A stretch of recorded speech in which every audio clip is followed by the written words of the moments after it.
Hello students, welcome back again on my YouTube channel my exam solution. आज की इस video में हम MPSC 01 का ही एक अगला चैप्टर, आपका यूनिट 17 है ये, और इसमें आपको राजनीतिक और राजनयिक मामले के बारे में बताया गया है।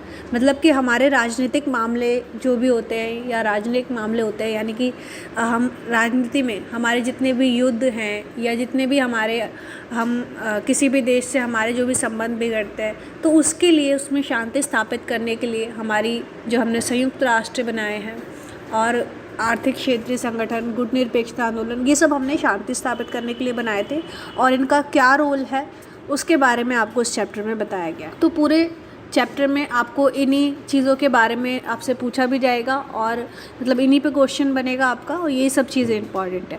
तो मैंने यहाँ पे आपका सभी कुछ ऐड करा है जो जिस पे भी आपका क्वेश्चन बन सकते हैं। अगर आप वीडियो को स्टूडेंट एंड तक देखते हैं तो आप सारा ही जो है इंपॉर्टेंट टॉपिक आपको क्लियर हो जाएंगे और आप इजीली जो है किसी भी क्वेश्चन का आंसर दे सकेंगे। और इसके साथ ही आपको यहाँ पे नोट्स भी प्रोवाइड कर दिए जाएंगे। नोट्स में आपको जो भी टॉपिक्स इसमें आपका और रह रहा है इसके सिवाय, और आपको जो भी इंपॉर्टेंट क्वेश्चंस बन सकते हैं उसका आंसर आप किस तरह से दे सकते हैं, ये सब आपको जो है नोट्स में प्रोवाइड हो जाएगा। नोट्स आप हमसे ले सकते हैं, व्हाट्सअप नंबर यहाँ पे आपको दिया हुआ है, इस पर DM करके जो है आप हमसे नोट्स ले सकते। बाकी स्टूडेंट वीडियो को एंड तक देखें, आपके सारे ही टॉपिक्स जो है यहाँ पे क्लियर होंगे। संयुक्त राष्ट्र संघ क्या है, गैर आर्थिक क्षेत्रीय संगठन, और इसमें जो है क्षेत्रीय संगठनों की क्या भूमिका है इंपॉर्टेंटली, जिस पे क्वेश्चन बनता है। तो यहाँ पे हमारे सबसे पहले हम संयुक्त राष्ट्र की बात करेंगे। संयुक्त राष्ट्र संघ की स्थापना हमने करी, और संयुक्त राष्ट्र संघ की स्थापना हमने इसलिए करी थी कि वो हमें जो है शांति स्थापित करके रखे। जब सेकेंड वर्ल्ड वॉर हुआ था उसी के बाद से हमने जो है इसको बनाया था। सेकेंड वर्ल्ड वॉर के बाद सभी को पता है कि देश जो है काफ़ी यहाँ पे नुकसान झेल चुका था और काफ़ी युद्ध यहाँ पे हो चुका था, तो हमारी अर्थव्यवस्था को काफ़ी इससे नुकसान हो गया था। तो इस वजह से आगे कोई ऐसी घटना ना घटे, कोई भी देश जो है इतना किसी में विरोध ना हो कि हमारी फिर से एक बार हमें ये झेलने को देखे।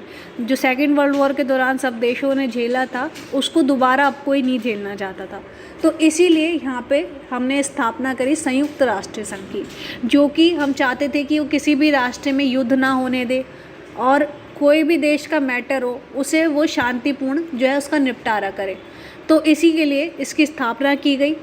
और यहाँ पे इसने क्या रोल यहाँ पे निभाया, युद्ध और शांति, यानी कि ये किसी भी देशों के बीच युद्ध नहीं होने देगा और शांति बनाए रखेगा। किसी भी देश में अगर कुछ अनबन है भी तो उसे जो है संयुक्त राष्ट्र संघ एक मंच देता है उस पर विचार करने के लिए, अपने जो भी उनके मुद्दे होते हैं। भारत का विश्वास है कि केवल शांति के बारे में सतर्कता बरतने की सलाह मात्र में शांति को बढ़ावा मिल सकता है। उसके लिए संयुक्त राष्ट्र ही शांति को बढ़ावा देने वाले कार्य कर सकता है। यहाँ पे भारत ने जो है सबसे पहले इसके लिए सहमति जताई है। वो मतलब कि भारत तो शुरू से ही शांति के लिए बात करता था। भारत ने पहले भी जब शीत युद्ध था उसके टाइम पे भी जब सारे राष्ट्र एक दूसरे के साथ, मतलब कि दो राष्ट्र जो थे, अमेरिका जो थे और सोवियत संघ था, उन्हीं के साथ सारे राष्ट्र मिल रहे थे, पर भारत ने हमेशा वहाँ पे भी कहा कि मैं इनके साथ शामिल नहीं होऊंगा, अगर मुझे इनके साथ शामिल होना पड़ा तो मुझे युद्ध करना पड़ेगा। और इसीलिए भारत अलग हो गया, यहाँ पे गुटनिरपेक्षता उसने अपना लिया। तो यहाँ पे भारत ने हमेशा से ही शांति की बात करी है कि किस तरह से हम देशों में जो है शांति स्थापित करके रख सकते हैं। संयुक्त राष्ट्र अब तक एशिया, मध्य अमेरिका, अफ्रीका और यूरोप में लगभग 55 शांति स्थापना का संचालन कर चुका है, जिसमें भारत का स्थान 10 व 15 प्रथम देशों में है। मतलब इतने देशों में जो है संयुक्त राष्ट्र संघ यहाँ पे शांति स्थापित कर चुका है, और इन देशों ने युद्ध में भाग लेने के बजाय शांति स्थापित का प्रयास किया है। यहाँ पे हम बात कर रहे हैं कि किन देशों ने जो है शांति स्थापित करके रखी है अपने देशों में। तो इन सब में संयुक्त राष्ट्र संघ क्या करता है, इन सब देशों के जो भी मुद्दे होते हैं उनको किस तरह से जो है हम एक संयुक्त राष्ट्र मंच पे किस तरह से उसका जो है हल निकाल सकते हैं, शांतिपूर्ण उसका निपटारा कर सकते हैं, ये सब चीज़ें संयुक्त राष्ट्र संघ ने करी है। और अभी तक उसने जो है 55 शांति स्थापन का संचालन कर चुका है यहाँ पे मध्य अमेरिका, अफ्रीका और यूरोप में। और भारत तो शुरू से ही उसने खुद से ही शांति स्थापित करने की बात करी है। तो इन सभी देशों ने जो है यहाँ पे शांति स्थापित करने का प्रयास किया। इसके बाद जो है जातिवाद, उपनिवेशवाद और मानवाधिकार के सभी मुद्दे जो है यहाँ पे संयुक्त राष्ट्र संघ ने देखे। भारत इन विषयों में, विशेषकर भारत, महत्वपूर्ण भूमिका निभाई है। मतलब कि हमारे में क्या है, एक बहुराष्ट्रीय जो है हमारे में, मतलब बहुसंस्कृतिवाद है, यानी कि हर संस्कृति के, हर कल्चर के लोग जो है हमारे भारत में यहाँ पे रहते हैं। सभी अलग अलग धर्म के हैं, अलग अलग भाषा बोलते हैं। तो भारत में इन विषयों में विशेषकर भारत यहाँ पे सबसे महत्वपूर्ण है। दक्षिण अफ्रीका की जातिवाद की सरकार नीति आम सभा के सबसे पहले सत्र में भारत में इस मामले को उठाया और विश्व समुदाय से आग्रह किया कि वह दक्षिण अफ्रीका सरकार पर रंगभेद और जाति भेद की नीति को छोड़ने की मांग करे। यहाँ पे जातिवाद के अगर हम मुद्दे की बात करें तो भारत ने हमेशा जो है इसके सबसे पहले कदम उठाया। और दक्षिण अफ्रीका में जो उस टाइम पे रंगभेद की नीति थी, वो काले गोरे का जो वहाँ पे भेदभाव था, उसके लिए भारत ने हमेशा सबसे पहले उसके लिए आया। तो यहाँ पे इसलिए हमारे अफ्रीका के साथ जो है अच्छे संबंध यहाँ पे बनते हैं। गांधी जी ने भी वहाँ पे सबसे पहले सत्याग्रह चलाया था, तभी जाके जो है वहाँ का मैटर ये यहाँ पे सॉल्व हुआ था और हमारे इनसे संबंध बने थे। तो जातिवाद का सबसे पहला मुद्दा जो है दक्षिण अफ्रीका में देखने को मिला। भारत से कई देशों ने राज्य में है समर्थन और मार्गदर्शन की अपेक्षा करी है। और इसके बाद जब भारत ने अफ्रीका का साथ दिया तो मतलब कई देश चाहते थे कि भारत हमारा जो है साथ दे। भारत जो है सबका उस टाइम पे काफ़ी मतलब कि ये 1947 से पहले की बात हो रही है, 1947 के बाद की। तो यहाँ पे भारत ने जो है अपने काफ़ी यहाँ पे शक्तिशाली हो गया था। अपने जो परमाणु परीक्षण इसने किए थे उससे भी जो है सब लोग अब इससे काफ़ी इसको बड़ी शक्ति मानने लग गए थे। इसने हमेशा अपने अलग होकर सबके काम किया। तो यहाँ पे भारत की अलग ही छवि थी, इसीलिए भारत को सब लोग चाहते थे कि हमारा मार्गदर्शन करे और हमें भारत जो है समर्थन करे।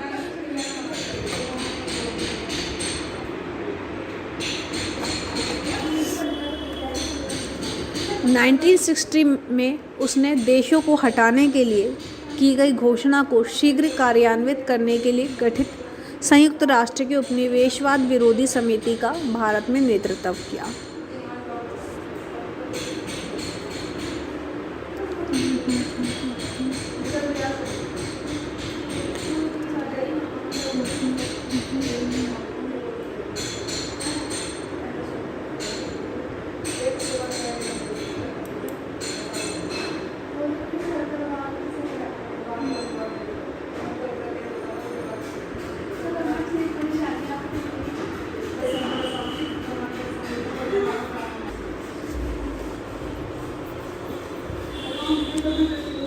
तो यहाँ पे कई देश चाहते थे कि भारत जो है उनका मार्गदर्शन करे और 1960 में उसने देशों को हटाने के लिए की गई घोषणा को शीघ्र कार्यान्वित किया। यहाँ पे भारत जो है सब उससे चाहते थे कि उसका मार्गदर्शन करे और भारत ने ही यहाँ पे जातिवाद का मुद्दा सॉल्व किया था। और उपनिवेशवाद जो था, कई देशों ने जो उपनिवेशवाद कर लिया था, उसमें भी भारत ने इनको छुड़ाने में जो है इनका मार्गदर्शन किया था। और भारत भी जो है किसी देश का उपनिवेशवाद था तो भारत को भी यहाँ पे छुड़ाया गया था। 1960 में उसने देशों को हटाने के लिए जो है की गई घोषणा की शीघ्र कार्यान्वित के लिए गठित संयुक्त राष्ट्र के उपनिवेशवाद विरोधी समिति का भारत ने नेतृत्व किया। यानी कि संयुक्त राष्ट्र में ही एक उपनिवेशवाद समिति, जो कि किस तरह से लोग जो है किसी देश का उपनिवेशवाद बना लेते हैं, उसे अपना गुलाम बना लेते हैं और उस पर जो भी मतलब उनको किस तरह से उनसे छुड़ाया जा सकता है, इसके लिए संयुक्त राष्ट्र संघ में एक समिति बनाई गई और भारत ने इसका नेतृत्व किया। और उसके बाद ही और इसकी स्थापना के बाद ही 75 करोड़ लोग इसके पराधीन थे। यानी कि जो है 65 करोड़ यहाँ पे लोगों को इससे हटाया गया। और इसके बाद यहाँ पे पूरी 5 करोड़ लोग हैं जिन्हें औपनिवेशिक शासन से मुक्त कराया है। संयुक्त राष्ट्र के सदस्यों की संख्या 51 से बढ़कर अब 191 हो गई है। मतलब भारत ने ही इस समिति का, जो उपनिवेशवाद विरोधी समिति बनाई गई थी कि हमें हर देश को जो है उपनिवेशवाद से छुड़ाना है, तो इसके लिए शुरुआत में जो है 65 करोड़ लोगों को यहाँ पे पराधीन कर दिया गया था, यानी कि उनको उनके जो गुलामी कर रहे थे वो जिन देशों की, उनसे बचाया गया।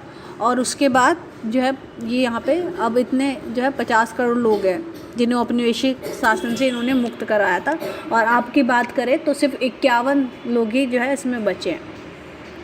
और संयुक्त राष्ट्र संघ की जो इसके बाद मतलब इतने उपनिवेशवाद को जब इन देशों से छुड़ाया गया था, तो अब संयुक्त राष्ट्र संघ की भी यहाँ पे भूमिका बढ़ गई थी जब उपनिवेशवाद समिति इसकी बनी थी। तो यहाँ पे इसकी संख्या भी 51 से बढ़कर 191 हो गई थी। तो ये तो पूरा मैंने आपको बताया संयुक्त राष्ट्र संघ की यहाँ पे क्या भूमिका थी। संयुक्त राष्ट्र संघ यहाँ पे शुरुआत इसकी हमने कैसे करी थी कि हमारा जो सेकेंड वर्ल्ड वॉर में जितना नुकसान हो चुका है और जितने युद्ध में जितने देशों ने अपना कितना कुछ गंवाया है, ये सब दोबारा ना हमें देखने को मिले, इसके लिए संयुक्त राष्ट्र संघ की यहाँ पे स्थापना की गई। शांति बना के रखे और कोई युद्ध ना होने दे, सब देशों में किस तरह से जो है विचार किया जा सकता है मुद्दों पे, ये सब इसके लिए मंच दे और उपनिवेशवाद को छुड़ाए। यहाँ पे जातिवाद के बारे में, उपनिवेशवाद के बारे में और मानवाधिकार के बारे में बात करें तो इसके लिए हमने यहाँ पे बनाया था। और जब भारत ने उपनिवेशवाद समिति का इसका जो मतलब उपनिवेशवाद समिति का जब नेतृत्व किया, यानी कि एक उपनिवेशवाद समिति बनेगी जो कि जितने भी देश उपनिवेशवाद है, गुलाम है जिस देशों के, उन सबको हम छुड़ाएंगे। तो इसमें भी कामयाब रहा भारत।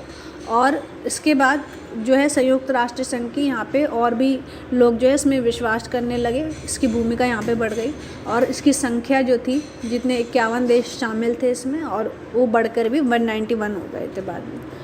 तो इस यहाँ पे संयुक्त राष्ट्र संघ की स्थापना इसलिए की। एक लोकतांत्रिक देश होने के कारण भारत की मानव अधिकारों के प्रति निष्ठा है। भारत मानव अधिकारों के अगर यहाँ पे रोल की बात करें तो भारत ने शुरू से ही मानव अधिकारों की बात करी, मतलब शुरू से ही उदारवाद के टाइम पे कभी भी जो है मतलब किस तरह से हम अपने लोगों को स्वतंत्रता दे सकते हैं, समानता स्थापित कर सकते हैं, इसकी बात करी थी। तो भारत की जो है शुरू से मानव अधिकारों के प्रति निष्ठा है। मानव अधिकारों के अंतर्गत नागरिक अधिकार यानी जीवन जीने का अधिकार, स्वतंत्रता का अधिकार, यातना और गैर कानूनी ढंग से कारावास में रखने से मुक्ति का अधिकार शामिल है। मतलब मानव अधिकार में ये सब चीज़ें आती हैं कि किसी भी व्यक्ति को उसका जीवन जीने का अधिकार, स्वतंत्रता का अधिकार और यातना और गैर कानूनी ढंग से कारावास में रखने से मुक्ति दी जाए। यानी कि अगर किसी व्यक्ति को गैर कानूनी ढंग से, अगर उसका कोई जुर्म नहीं है फिर भी उसको जो है जेल में बंद कर दिया जा रहा है, तो वो उसका विरोध कर सकता है। इस तरह के अधिकार जो है मानव अधिकारों में आते हैं और इसका कोई भी हनन नहीं कर सकता, और भारत ने शुरू से इसके प्रति निष्ठा दी। इसके बाद बात करें विकास की, अगर संयुक्त राष्ट्र संघ में ही जो है विकास की बात करें तो यहाँ पे एक निरस्त्रीकरण सम्मेलन यहाँ पे हुआ था, जिसके कारण संयुक्त राष्ट्र संघ ने मतलब इसमें विकास किया था, किस तरह से हम जो है युद्ध को रोक सकते हैं। तो यहाँ पे इसके बारे में मैंने आपको पहले भी बताया था पिछली वीडियो में। निरस्त्रीकरण सम्मेलन यहाँ पे हुआ था, ये जिनेवा में स्थित शस्त्र नियंत्रण के लिए विपक्षी विचार मंच है। तो यहाँ पे निरस्त्रीकरण सम्मेलन जो है संयुक्त राष्ट्र संघ का ही एक रूप है, मतलब इससे अलग होके ये कार्य करता है, पर ये भी जो है उसको एक हेल्प कर रहा है, एक मतलब किस तरह से हम देशों में शांति स्थापित कर सकते हैं। तो यहाँ पे निरस्त्रीकरण सम्मेलन ने कई तरह के ऐसी संधियाँ करी हैं जिसके कारण कोई भी देश जो है अब ये सब चीज़ मतलब जो हथियार बनाता है जिसके कारण हमारे देश में युद्ध हो सकता है, अब ये सब चीज़ें ना हो। तो इसके लिए इसने सबसे पहले परमाणु हथियारों के अप्रसार पर संधि 1968 NPT इसने बनाई, जिसमें जो है जिन देशों ने अभी तक हथियार बना लिए हैं उस टाइम मतलब 1968 तक जो है यहाँ पे 5 देशों ने यहाँ पे बना लिए थे, जिसमें रूस था और भी देश जो है यहाँ पे शामिल थे। तो इन देशों ने जिन देशों ने मतलब कि यहाँ पे 1968 तक बना लिए हैं वो अब जो है इन हथियारों का प्रयोग नहीं करेगा। यहाँ पे रूस ने, चीन ने, अमेरिका ने और भी कई देशों ने जो है यहाँ पे फ्रांस ने, ये सब देश जो थे इन्होंने 1968 तक बना लिए थे सारे हथियार, अब यहाँ पे कहा गया था एनपीटी में कि ये बना तो लिए इन्होंने, पर ये इनका कोई भी यूज़ नहीं कर सकते, क्योंकि इससे जो है एक बड़ा युद्ध यहाँ पे छिड़ सकता है, जैसे कि सेकेंड वर्ल्ड वॉर में हुआ था। तो अब ये हम नहीं देख सकते, तो इसलिए 1968 में इन सब चीज़ों पे रोक लगाने के लिए एनपीटी आया था, जो कि परमाणु अप्रसार संधि। फिर इसके बाद ही जैविक हथियार सम्मेलन इन्होंने किया, ये भी जो है किस तरह से हम युद्ध रोक सकते हैं।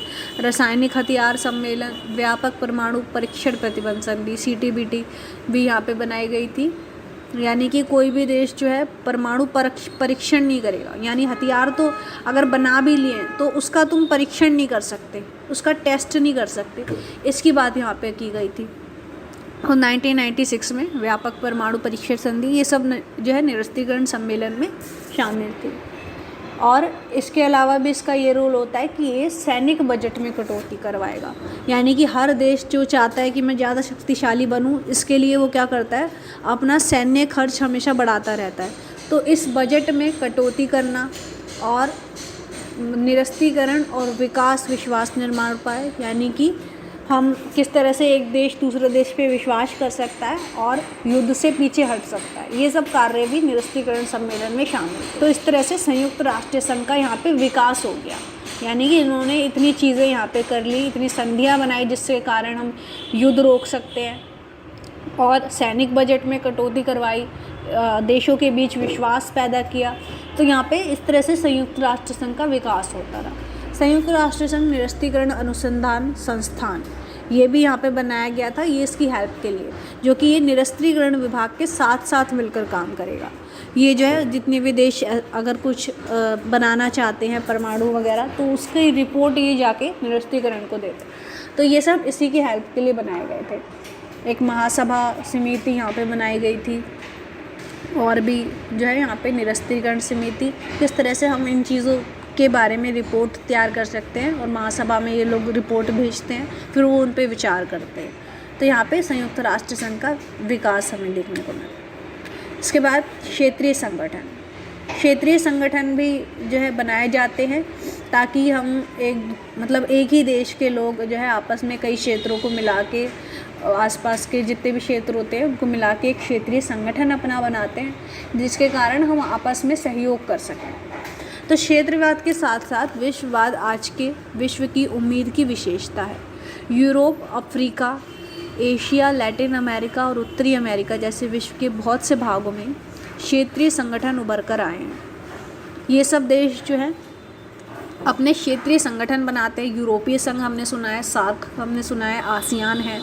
तो ये सब जो है अपने क्षेत्रीय संगठन बनाते हैं ताकि हम आपस में ही मिलकर अपना विकास कर सकें और कोई भी युद्ध ना करें, बल्कि अब कि जिस चीज़ की हमें ज़रूरत है वो चीज़ हम जो है एक दूसरे से ले सकें। तो इसके लिए यहाँ पे क्षेत्रीय संगठन बनाए जाते हैं। यहाँ पे जो है यूरोपीय संघ का, मैंने आपको यूरोपीय संघ के बारे में यहाँ पे बताया गया है, पर और भी तरह के संगठन है। सार्क के बारे में भी मैंने आपको पिछली वीडियो में बताया था, वो आप देख सकते हैं। तो यहाँ पे यूरोपीय संघ भी एक सहयोग संगठन है और 28 देशों का एक समूह है ये, जो यूरोपीय क्षेत्र के आर्थिक और सामाजिक विकास के लिए समर्पित है। किस तरह से हम अपना यूरोपीय संघ जो है, हम अपने देशों का किस तरह से आर्थिक विकास और सामाजिक विकास कर सकते हैं, यानी किस तरह से व्यापार को बढ़ा सकते हैं और आर्थिक रूप से किस तरह से मदद कर सकते हैं अपने सारे देशों की, ये सब इसमें शामिल है।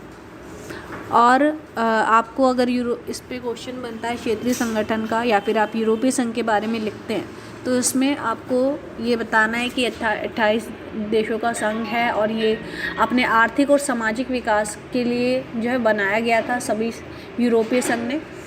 और ये संस्थान यूरोपीय देशों का एक राजनीतिक संगठन है जो आपस में सभी सदस्य देशों को मिलकर यूरोप के विकास की रणनीति बनाने और लागू करने के लिए गठित किया गया है। और इस बात करें अगर इसके भारत के साथ संबंध की, भारत के साथ इसके जो है कैसे संबंध हैं, तो भारत के लिए तो यूरोपीय संघ एक बहुत बड़ा संघ है, हम इससे काफ़ी मदद ले सकते हैं और इसका व्यापार जो है काफ़ी बड़ा है। हम अगर इससे हेल्प लेते हैं तो हम काफ़ी विकास यहाँ पे अपना कर सकते हैं, परंतु हम यहाँ पे भारत जो है इससे ज़्यादा हेल्प नहीं ले पाया। ये हम मतलब पिछले टाइम की बात करें, जब ये जो है सारा 1947 के बाद की बात हो रही है, और रिसेंट का इसमें कुछ नहीं है, आपको रिसेंट के बारे में इसमें अभी नहीं लिखना है।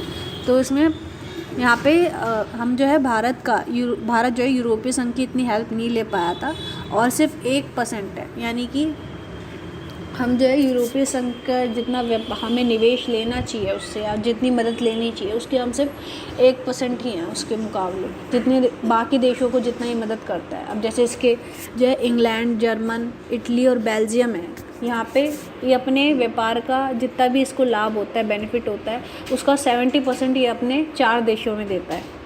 पर जो भारत है जिसको मदद लेनी चाहिए इससे, वो सिर्फ 1% ही अभी तक ले रहा है। और अगर निर्यात की बात करें तो भारत जो है इसे जो है कुछ ही चीज़ों में निर्यात करता है, जैसे कि कपड़ा, चमड़ा और मोतियों का ही निर्यात किया जाता है भारत के द्वारा इसको। तो यूरोपीय संघ पर अगर रिसेंट की बात करें यहाँ पे, तो यूरोपीय संघ से हमारे जो विदेशी मंत्री हैं उन्होंने भी यूरोपीय संघ के साथ यहाँ पे काफ़ी संबंध बना लिए हैं, हम इसका व्यापार भी कर चुके हैं और इनके जो है हम काफ़ी फ़ायदा भी यहाँ पे उठा सके हैं। इन सब चीज़ों के बारे में स्टूडेंट मैंने आपको पिछली वीडियो में बताया था, वो आप देख सकते हैं। यहाँ पे यूरोपीय संघ और जो है भारत के बीच जब भारत ने अपने उदारीकरण का, एलपीजी का मॉडल जब अपनाया था, उदारीकरण, निजीकरण, वैश्वीकरण का, तब जाके जो है यूरोपीय संघ के साथ हमारे संबंध और भी अच्छे हो गए थे।